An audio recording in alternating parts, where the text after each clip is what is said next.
Dammam global സിറ്റിയുടെ ആദ്യഘട്ടം ഈ മാസം അവസാനം പ്രവർത്തനം ആരംഭിക്കും. സിറ്റിയുടെ നിർമ്മാണ പ്രവൃത്തികൾ അന്തിമഘട്ടത്തിലേക്ക് കടന്നതായി പ്രവിശ്യ മുനിസിപ്പാലിറ്റി അറിയിച്ചു. ഇന്ത്യ ഉൾപ്പെടെ 16 രാജ്യങ്ങളുടെ പവലിയനുകളാണ് ആദ്യഘട്ടത്തിൽ പ്രവർത്തനം ആരംഭിക്കുക.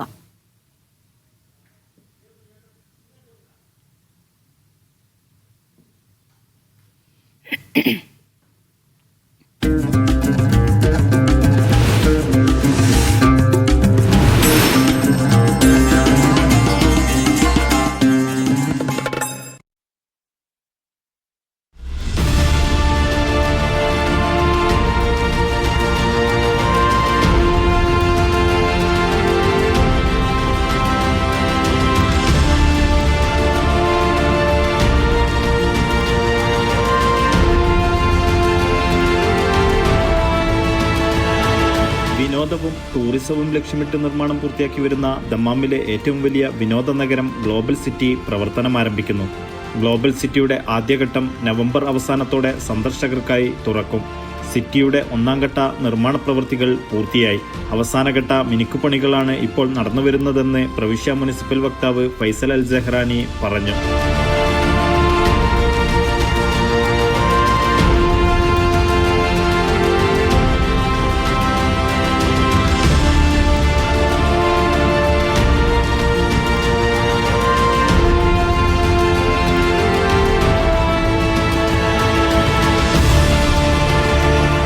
ലക്ഷം ചതുരശ്ര മീറ്റർ വിസ്തൃതിയിലാണ് പദ്ധതി നടപ്പിലാക്കുന്നത്. വിനോദത്തിനും നിക്ഷേപത്തിനും ഒരുപോലെ പ്രാധാന്യം നൽകിയാണ് സംരംഭം ഒരുക്കിയിരിക്കുന്നത്. രാജ്യത്തിനകത്തുനിന്നും പുറത്തുനിന്നുമുള്ള സന്ദർശകരെയും നിക്ഷേപകരെയും ആകർഷിക്കുകയാണ് പ്രധാന ലക്ഷ്യം. പദ്ധതി പ്രദേശത്തിന്റെ സാമ്പത്തിക വികസനത്തിന് വലിയ മുതൽക്കൂട്ടായി മാറുമെന്നും മുനിസിപ്പൽ അധികൃതർ വ്യക്തമാക്കി.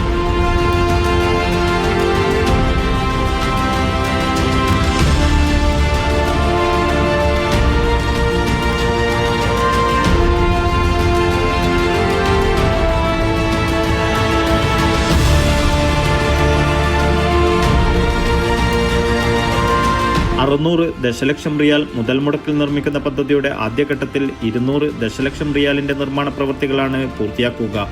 ഇന്ത്യ ഉൾപ്പെടെ 16 രാജ്യങ്ങളുടെ പവലിയനുകൾ, 10,000 പേർക്ക് പങ്കെടുക്കാൻ പറ്റുന്ന ഓപ്പൺ തിയേറ്റർ, തടാകത്തിൽ ഒഴുകുന്ന റെസ്റ്റോറന്റ്, ഇലക്ട്രോണിക് വാട്ടർ ഗെയിമുകൾ എന്നിവ ആദ്യഘട്ട പദ്ധതിയിൽ ഉൾപ്പെടുന്നു. ദമ്മാം കത്തീഫ് റോഡിൽ കോർണിഷ് ഏരിയയിൽ സൈഹാത്ത് തടാകത്തോട് ചേർന്നാണ് സിറ്റി സ്ഥിതി ചെയ്യുന്നത്.